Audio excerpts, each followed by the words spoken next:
Aujourd'hui, à 62 ans, ceux qui ne sont pas à la retraite, il y a déjà 40% des gens qui ne travaillent pas non plus.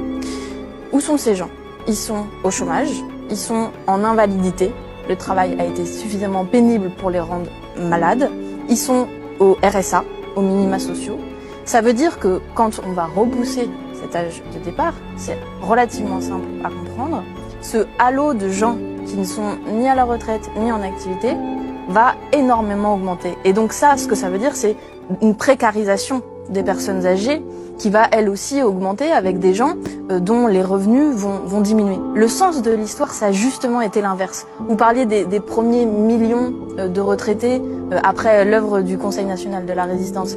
Le sens du progrès, du programme social, ça a justement été de sortir les retraités d'une misère, d'une dépendance totale, généralement aux liens familiaux, à l'entraide, à des formes de survie finalement, et de leur permettre d'avoir un niveau de vie qui s'approche du reste de la population.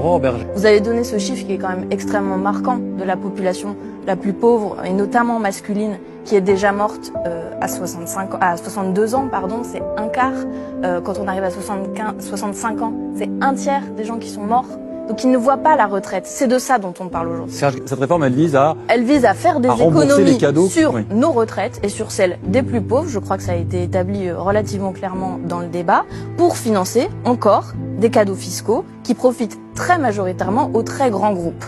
Ce que je veux dire, c'est que là, on est dans un système économique qui favorise de manière démesurée les plus riches. Je veux dire, l'envol des 500 plus grandes fortunes de France en un quinquennat Macron, on est passé de 500 milliards pour les 500 plus grandes fortunes à 1000 milliards. À quoi sert cette richesse? Monsieur Macron, qu'est-ce qu'il a fait son dernier quinquennat? Il a supprimé des critères de pénibilité de l'emploi. Ça veut dire il a décidé que porter des charges lourdes pendant une vingtaine d'heures par semaine, être exposé à des agents chimiques dangereux, ça n'était plus des critères de pénibilité. Ça me paraît d'un niveau de déconnexion absolument incroyable. Ça me permet de vous dire à cette occasion que d'ailleurs les jeunes générations se mobilisent aussi pour la réforme des retraites. C'est le 21 janvier à Paris, une grande marche. Et de vous dire aussi qu'on sera derrière les syndicats qui vont se mobiliser de manière historiquement unie. Merci.